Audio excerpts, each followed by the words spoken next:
Statements by ministries. Minister of Labour. Thank you, Speaker. Speaker, this April 28th is a solemn day in Ontario.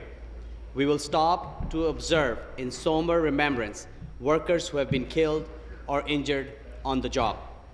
It is our province's official day of mourning. This weekend, people across this province will gather at ceremonies in city squares, union halls, and various other locations. Flags will be lowered to half-mast to honor loved ones, co-workers, and friends we have lost. Since the 1980s, the Ontario government has recognized the Day of Mourning. It is a day recognized in cities across Canada and in 80 countries around the world. This year's theme is Remember, our movement for change. Train for it, work for it. Speaker, we must remember. We must make sure workers are properly trained, and we must redouble our efforts to protect workers and their families. This is a day to rededicate ourselves to doing whatever it takes to prevent workplace fatalities, injuries, and illnesses, and to honor those we have lost and to acknowledge those who are injured. They are our sons and daughters, our husbands and wives, and our friends and neighbors.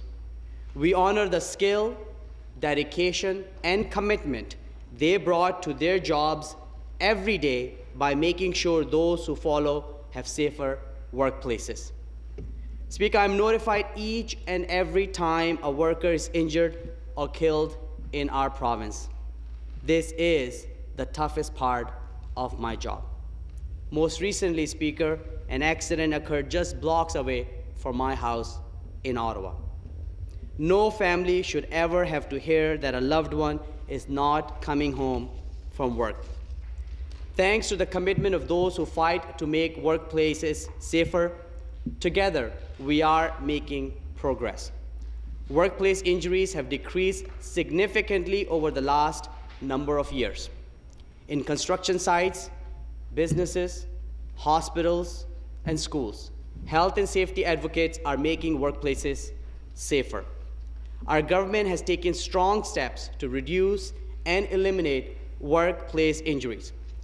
We have doubled the number of enforcement officers to make sure employers follow the rules. We have brought enforcement and prevention under the purview of our new Chief Prevention Officer, helping to make sure that injuries do not happen in the first place. And we launched the first ever province-wide occupational safety strategy.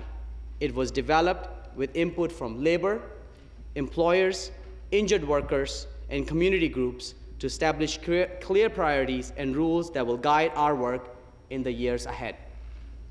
In addition to these measures, we continue to roll out our comprehensive safety blitzes, focused on identifying hazards before they might harm workers and ensuring employers are providing proper training for all employees. During the summer, Speaker, it's particularly important for us to protect our youth, many whom are starting new jobs or started their first job this spring. That's why throughout the spring and summer, health and safety inspectors from the Ministry of Labour will conduct inspections in workplaces where students and young people are employed. Teaching new and young workers the value of workplace health and safety means a generation of safer employers, safer job sites, and safer communities. Remember, when it comes to health and safety, we all have a part to play. It is everyone's responsibility. I encourage all Ontarians to do their part to protect our province's greatest and most precious resource, our people and our workers. Working together, we will keep lowering the injury rates in Ontario workplaces and ensure that Ontario continues to be one of the best and safest places to work in the world. Speaker, many members are wearing yellow and black ribbons to commemorate the Day of Mourning. I encourage all of us to wear these ribbons over the weekend. The black represents mourning. The yellow represents hope for a safer and brighter future. A future where there are no injuries, where everyone will be able to go home safe and sound, and where lives are not at risk. Let us pay our respects and honor their memories. Let us renew our commitment to ensure a future without workplace injury and illness. We owe the hardworking men and women of this province nothing less. Speaker, I ask that following responses that we observe a moment of silence for all those who have suffered from workplace injury or lost his or her life in our province. Thank you, Speaker. The Minister has asked for unanimous consent to observe a moment silent after the responses. Agreed? Agreed. Statements by ministries? Statements by ministries?